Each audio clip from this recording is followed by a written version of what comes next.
We are learning chemistry.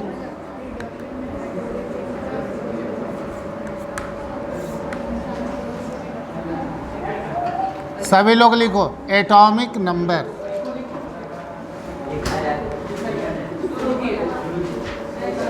जिसको हम लोग जेड लिखते हैं, कैपिटल जेड से इसको सिंबलाइज करते हैं। ठीक है, total number of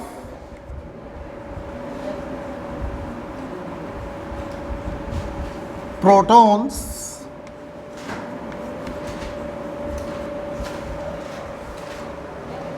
present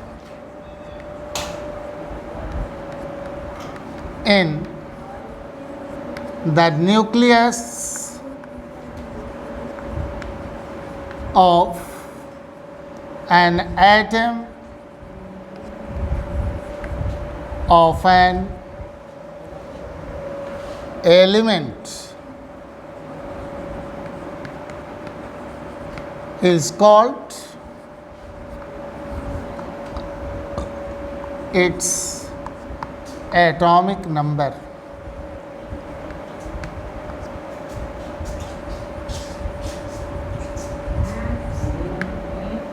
It is symbolized by letter Z. That is, Z is equal to what? P. P stands for protons, number of protons. Right? Since atom of an element is electrically, बात नहीं, neutral,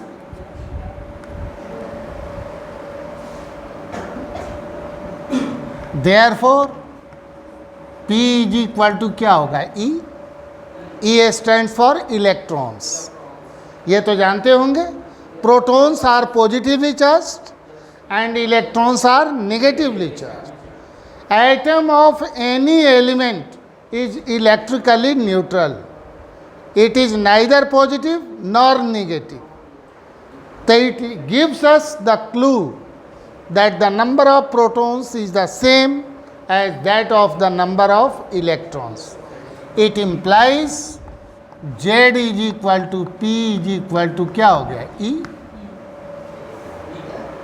E stands for number of electrons.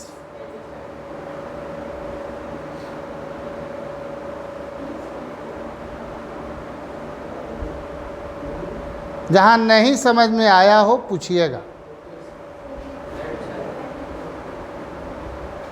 लिखना तो है ही, लिखते हैं, सुनते भी हैं, उसको मत सजेस्ट करो, वो बहुत समझदार है।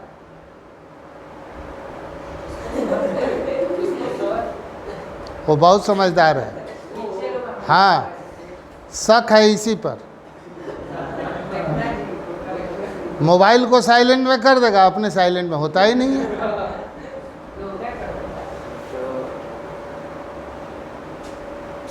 Have you noted?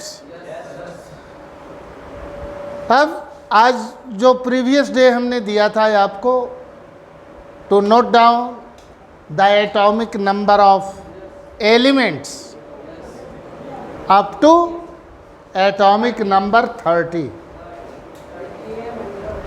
This atomic number सुनने की कोशिश कीजिए, वो अवेलेबल हमेशा रहेंगे आपको। 12 बजे रात में भी खोजिएगा, वो अवेलेबल होंगे। This atomic number is much more useful for us. इसलिए भी मैंने दिया था इसको लिखने और याद करने के लिए। Y? Because by the help of atomic number we can write its electronic configuration.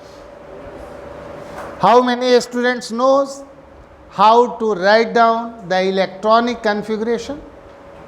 कितने लोग जानते हैं? 288 यही है। तब तो बहुत कुछ जानता है। खड़ा होकर तो एक बार बता दो तो। चल स्टैंड। हाँ, इलेक्ट्रॉनिक कॉन्फ़िगरेशन लिखने का रूल क्या है?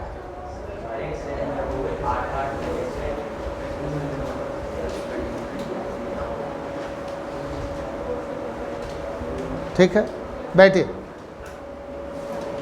हम लोग इलेक्ट्रॉनिक कॉन्फ़िगरेशन लिखने के लिए सीखे, जो जानते हैं वो भी, जो नहीं जानते हैं वो भी।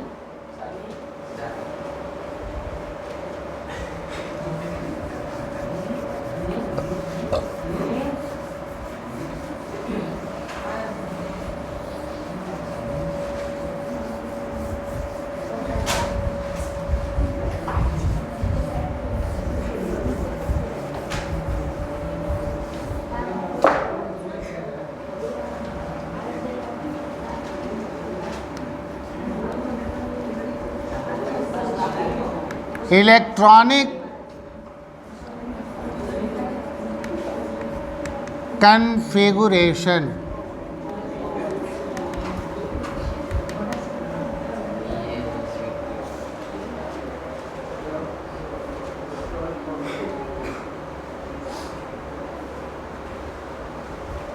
it refers to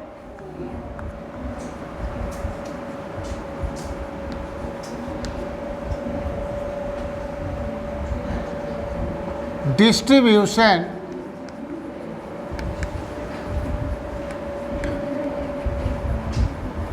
of electrons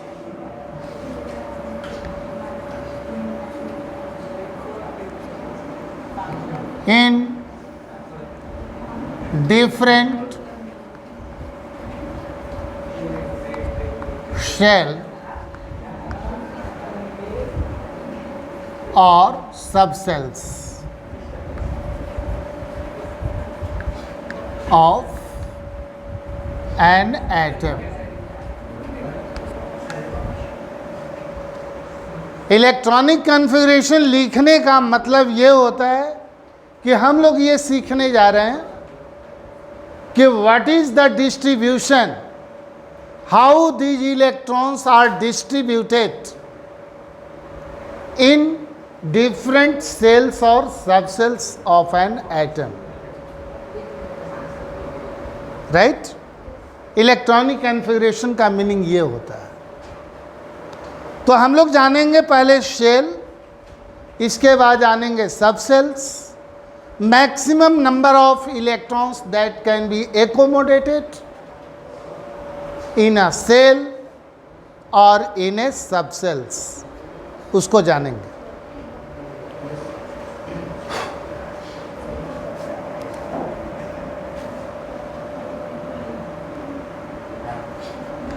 starting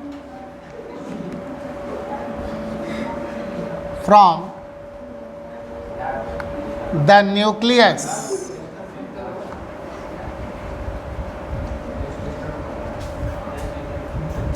we name the cells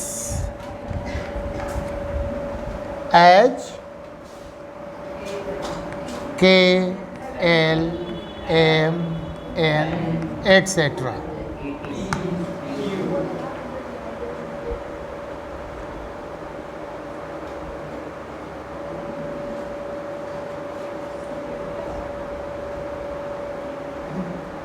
Whereas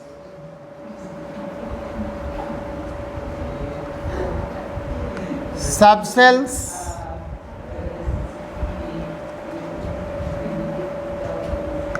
are symbolized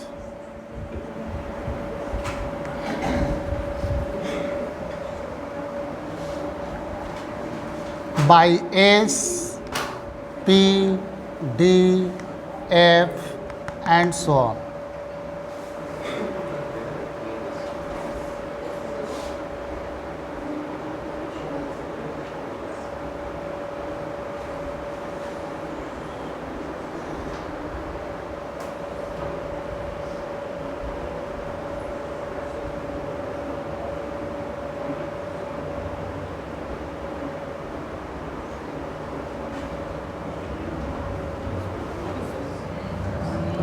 For your convenient,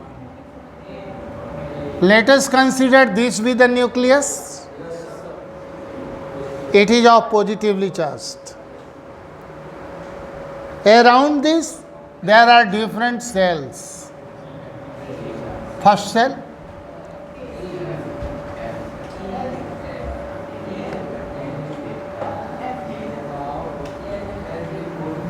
and so on. तो इसको हम के से सिंबलाइज करेंगे, L, M and so on.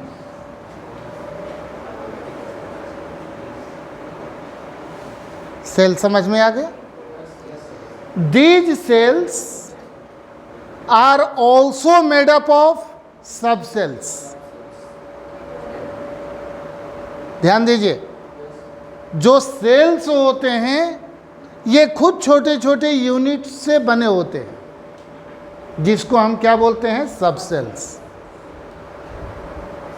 The number of सब sales present in a cell is the same as that of its cell number. जैसे ये cell number 1, 2, 3 and so on,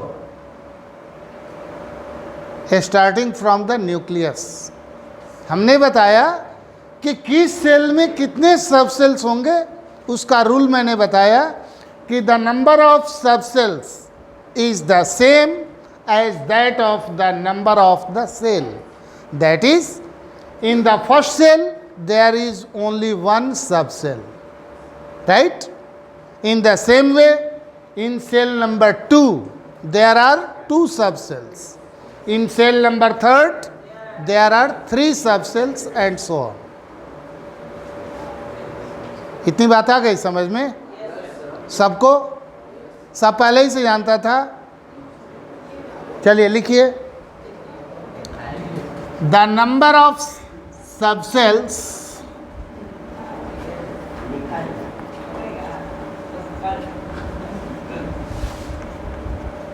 is the same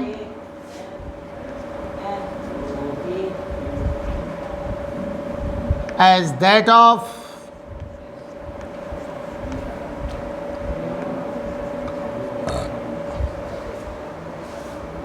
the number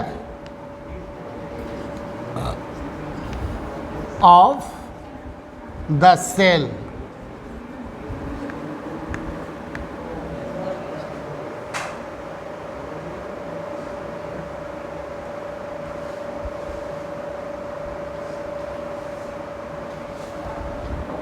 सो ये cell number लिख दीजिए, cell number of सब sales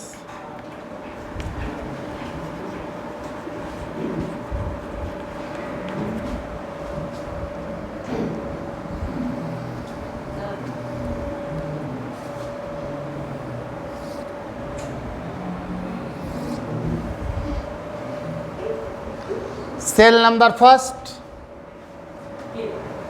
जिसको हम symbolize करेंगे के. बोलिए कम, सुनिए ज़्यादा. नहीं समझ में आए तो पूछिए. दोहराना कोई ज़रूरी नहीं है, मेरी आवाज़ को दोहराइए. नहीं, बोलिए. सब सेल छोटा यूनिट होता है. जैसे सेल भी छोटा ही यूनिट है, लेकिन वो खुद छोटे छोटे फ्रैगमेंट से बना होता है, उसी को सब सेल्स कहते हैं. ठीक है? जैसे ये बिल्डिंग है, आप सपोज करो कि बिल्डिंग बाहर से 1 नजर आता है, उसको आप एटम मान सकते हैं in a rough sense. But this building, whole building is comprises of so many rooms. पूरा बिल्डिंग में बहुत सारे रूम्स हैं, हम उनको सेल कह सकते हैं. और किसी किसी रूम में चैम्बर भी बने हुए हैं, छोटे छोटे केबिन्स, जिसको हम क्या बोलेंगे? सब सेल्स.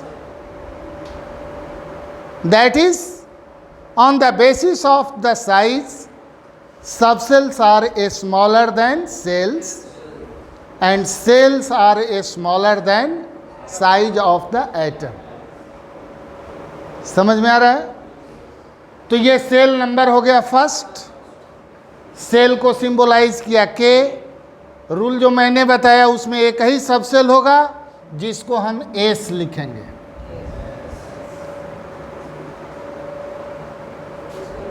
एक ही सबसेल होगा। सेल नंबर 2 एल, उसमें दो सबसेल होंगे S and P.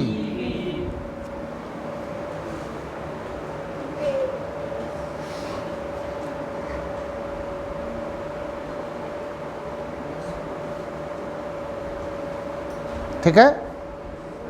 Cell number 3 M, it has 3 subcells S, P and D and so on.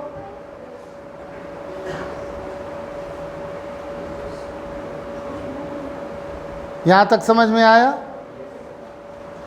बोलिए।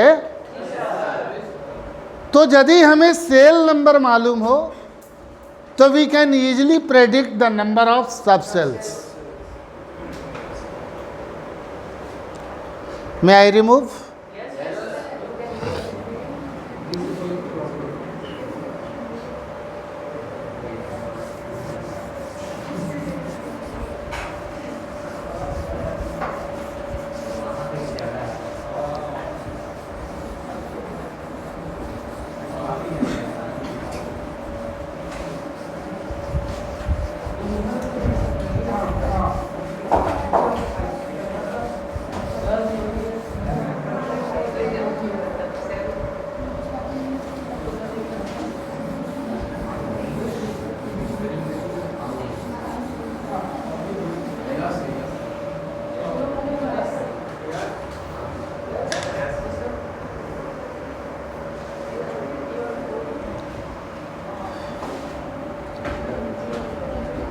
सबसेल ये होगा maximum number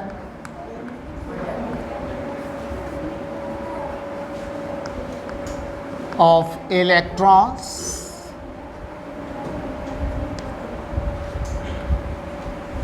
that can be held.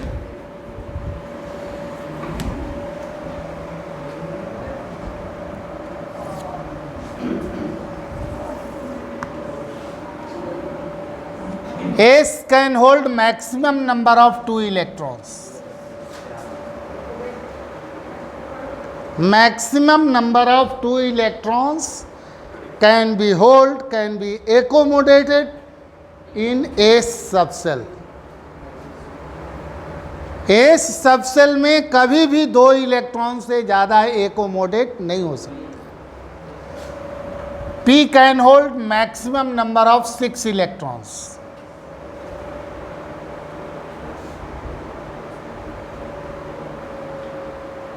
Right?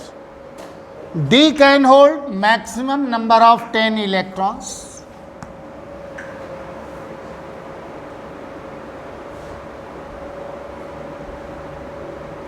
F can hold maximum number of 14 electrons.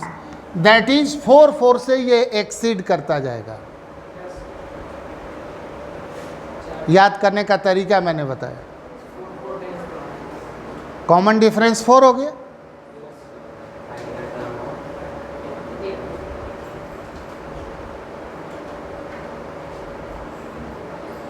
तो किस subshell में maximum number of electrons कितना होगा, इसको याद रखेंगे आप।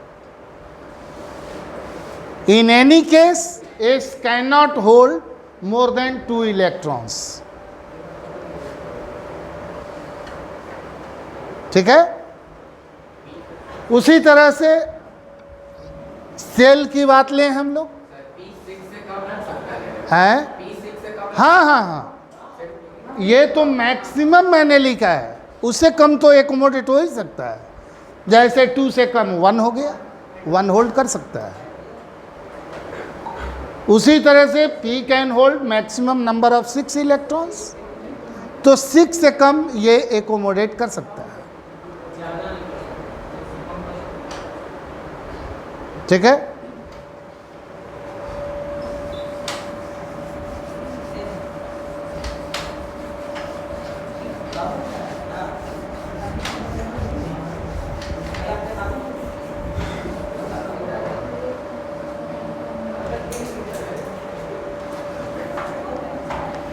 maximum number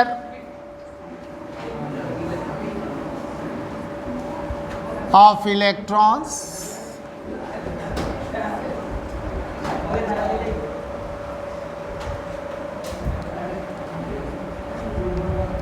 that can be accommodated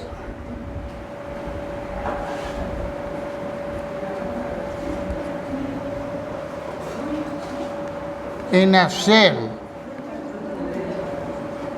is equal to 2n square, where n is the number of cell like 1, 2, 3 and so on. ये सेल नंबर है।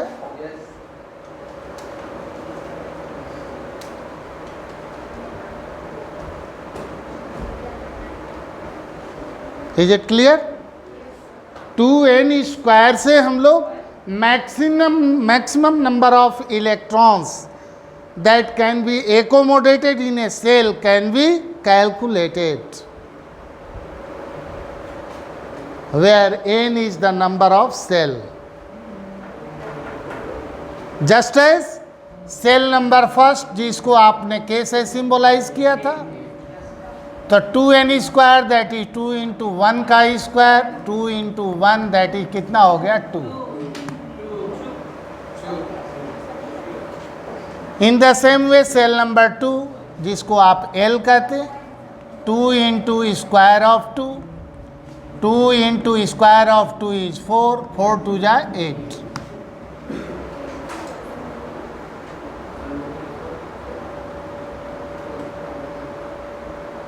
Cell number third M 2 into square of 3, 2 into square of 3 is 9, 9 2 जा 18 and so on.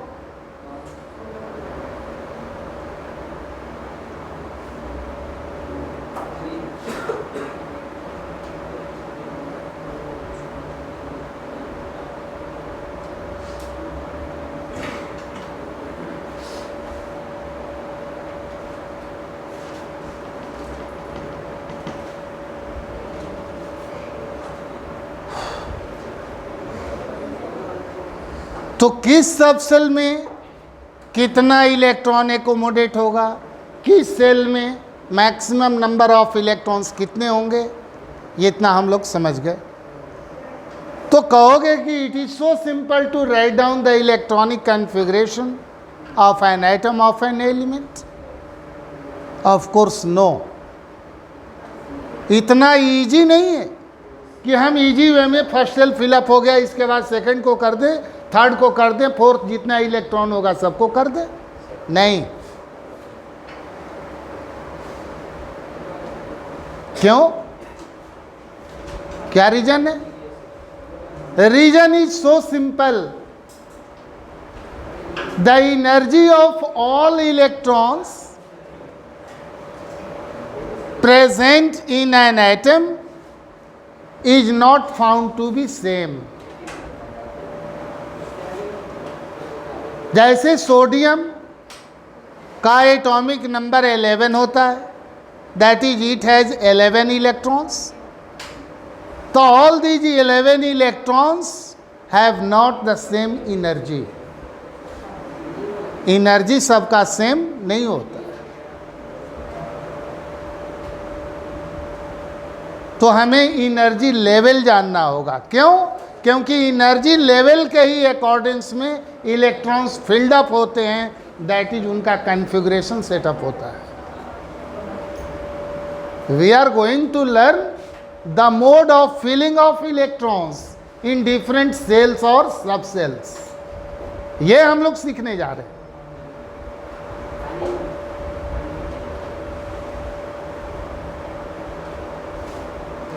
Energy level,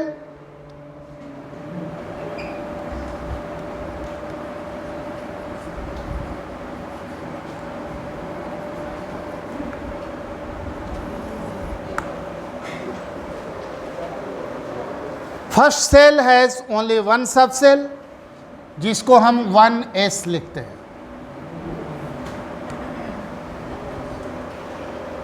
second cell has two subcells, namely 2s and 2p.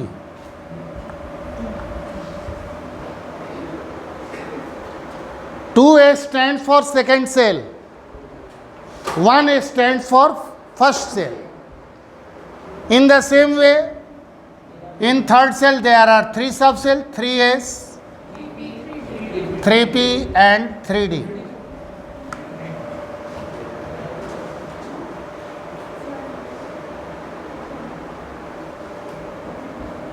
Fourth cell 4s,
सबसे पहले 1s fill up होता है।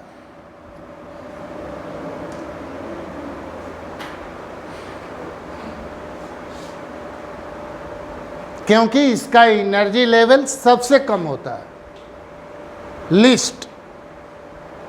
उससे यदि electrons बच जाते हैं तब ये जाते हैं second, that is 2s।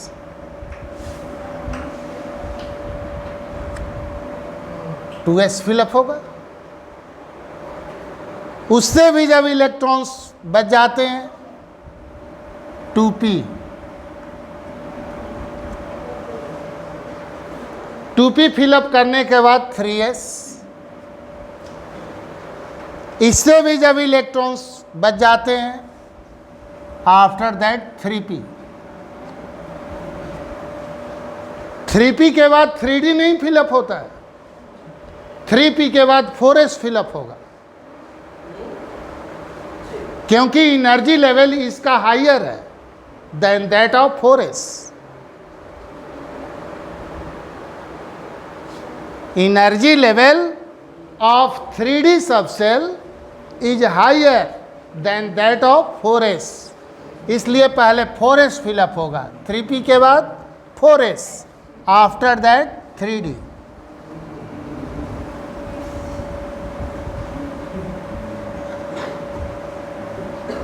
3d के बाद होगा 4p, 4p के बाद 4d नहीं होगा, 4f नहीं होगा, 5s।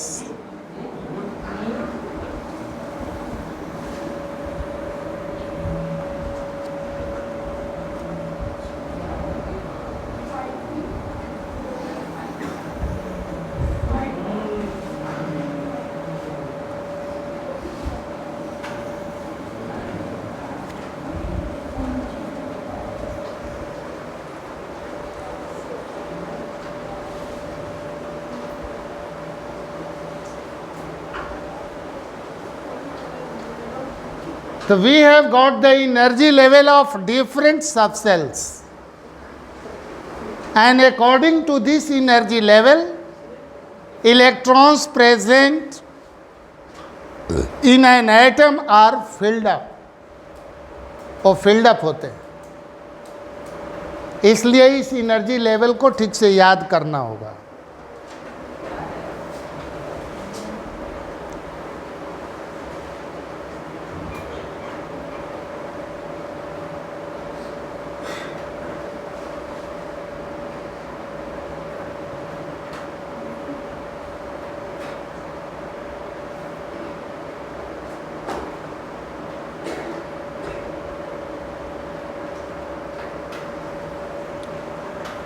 अब कुछ हम लोग लिखें इसको, इलेक्ट्रॉनिक कॉन्फ़िगरेशन, जैसे एस स्टैंड्स फॉर सल्फर।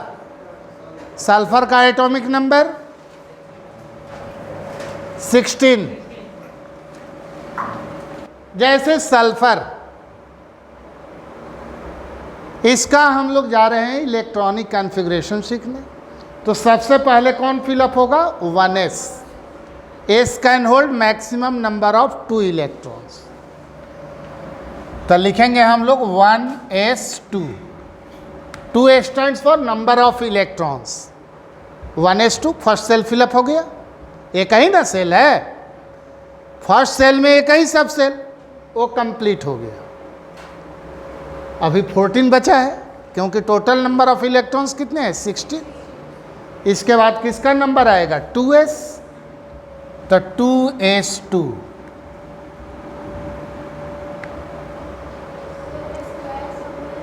अरे 2 ये बताता है नंबर ऑफ इलेक्ट्रॉन्स। हमने लिखा है ना कि s can hold maximum number of 2 electrons. अभी भी इलेक्ट्रॉन्स बचा हुआ है हमारे पास। 2s के बाद किसका नंबर आता है? P can hold maximum number of 6 electrons. P can hold maximum number of, तो second cell has 2 sub sales. Second भी हमारा फिलअप हो गया। पहले फर्स्ट फिलअप हुआ, इसके बाद कौन फिलअप हुआ? सेकेंड। तो अभी देखो 6 + 2 8, 8 + 2 कितना हो गया? 10। अभी 6 बचा हुआ है। अब आते हैं 2p के बाद कौन है? 3s। तो 3s कितना हो गया? 2। अब कितना बचा है? 4। 3s के बाद कौन आएगा? तो 3p कितना हो गया? 4। इसके लिए 4 ही इलेक्ट्रॉन बचा। दैट इज फर्स्ट सेल में कितना इलेक्ट्रॉन्स? 2। सेकंड सेल में कितना हुआ? 8। और थर्ड में 4 + 2 कितना हो गया? पिक्टोरियल रिप्रेजेंटेशन करना चाहो तो ये न्यूक्लियस हो गया। This is the first cell, जिसमें 2 इलेक्ट्रॉन है। सेकंड सेल कितने इलेक्ट्रॉन्स हैं? 8। 1 2 3 4 5 6 7, और ये कितना हो गया? 8। थर्ड 6 ना? 1 2 3 4 5, और ये कितना हो गया? 6। ये पिक्टोरियल रिप्रेजेंटेशन हो गया। समझ में आया? This is the pictorial representation. आता है एग्जाम में।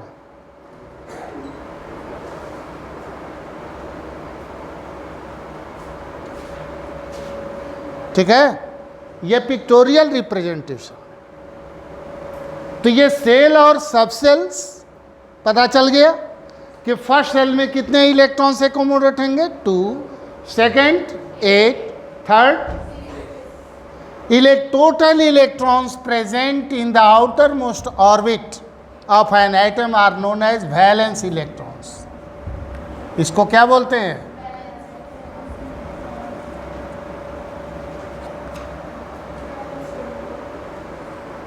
तो by writing down the electronic configuration, we can have the number of valence electrons?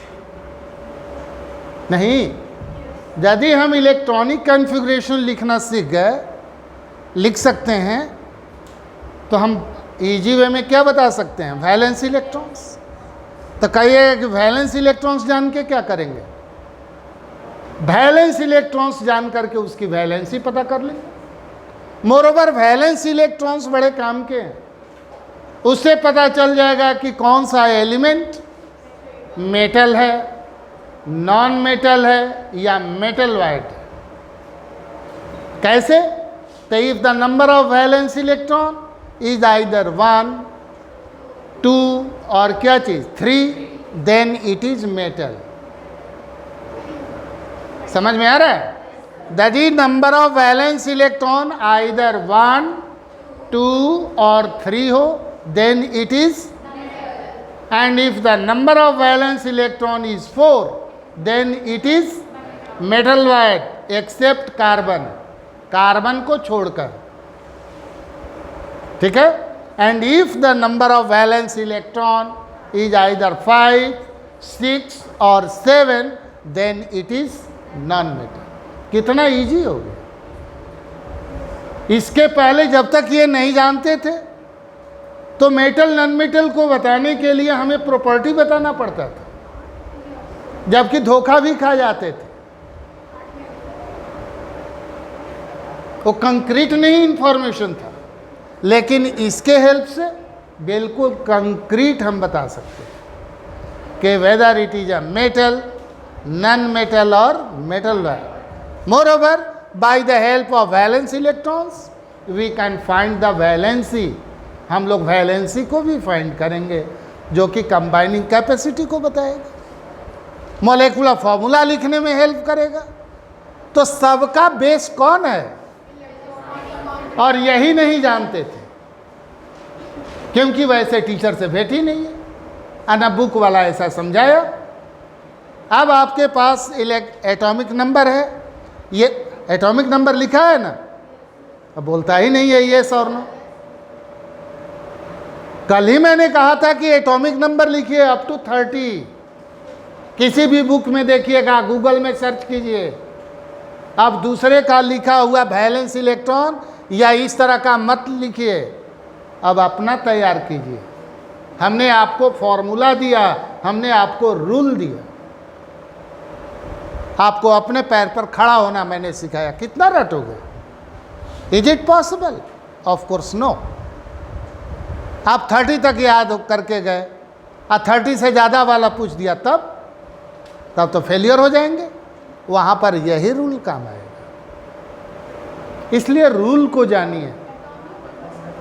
बोलिए। किसको? एटॉमिक नंबर को?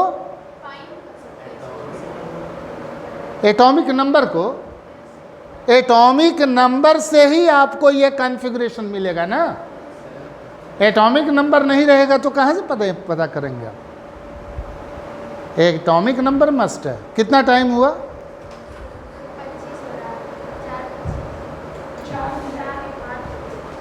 5:25 ना टाइम हो गया, और 2-4 मिनट। ठीक है? और कुछ पूछना है, जानना है तो सीख लीजिए, पूछ लीजिए, क्योंकि जितना मैंने बताया है नेक्स्ट टाइम में जल्दी हम आएंगे तो आपको और डिटेल्स में इसमें बताएंगे। लेकिन आपका काम होगा, यहाँ से जब घर जाइए तो अप टू एटॉमिक नंबर 30 सबका सिंबल लिखिएगा, जैसे ए सब ने लिखा। एटॉमिक नंबर लिखिए और उसका कॉन्फ़िगरेशन लिखिए और उसका वैलेंस इलेक्ट्रॉन लिखिए। इतना तो काम करिएगा कि नहीं करेंगे? कर लोगे ना? समझ में आया? जहाँ नहीं समझ में आया है पूछ सकते हैं। यह डायग्राम को सही ढंग से बनाइएगा। उसके आगे जाएगा तो ऐसे डायग्राम बस इसी तरह से ये चलता जाएगा। इससे ज़्यादा की ज़रूरत ही नहीं है। अप टू क्लास 10th, अभी 10th तक की बात है ना। इससे कितने एटॉमिक नंबर तक है? हाँ, आपको उतना ही तक पढ़ना है। तो अगर एग्जाम में किसी का इलेक्ट्रॉनिक कॉन्फ़िगरेशन पूछ देगा तो हम लोग ऐसे 1:2, 2:2 कितना necessary? ऐसे लिखना चाहिए, लेकिन ना टीचर को आता है जो पढ़ाता है, वो भी उसी तरह का नीचे वाला लिखता है 286। बेवकूफ़ कहेंगे, जिसको आएगा वो ऊपर वाला लिखेगा। वेरी क्लियरली बता दिया किस सेल में कितने सब सेल हैं, किस सब सेल में कितने इलेक्ट्रॉन्स हैं। ये तो नॉलेज के ऊपर डिपेंड करता है ना, हम शॉर्ट में नहीं लिख सकते थे। तो ये इसका वैलेंस इलेक्ट्रॉन कितना हुआ 6। तो ये मेटल है, नॉन मेटल है या मेटलॉइड है, बताइए। कितना इजी वे में बता दिए। हमको अब याद करने की ज़रूरत नहीं है, रटने की ज़रूरत नहीं है। नॉन मेटल में सर कोई एक्सेप्शन नहीं है? नॉन मेटल में एक्सेप्शन में जैसे ये है आपका हाइड्रोजन है, हाइड्रोजन का 1 है एटॉमिक नंबर, तब तो मेटल के लिए वो क्वालिफाई करता है। हीलियम है, उसका 2 ही है, तब कहोगे कि सर तब तो मेटल हो जाएगा। नहीं, वो एक्सेप्शन हो गया, क्योंकि हाइड्रोजन नॉन मेटल और हीलियम क्या हो गया, नोबल गैस। कुछ एक्सेप्शंस हैं।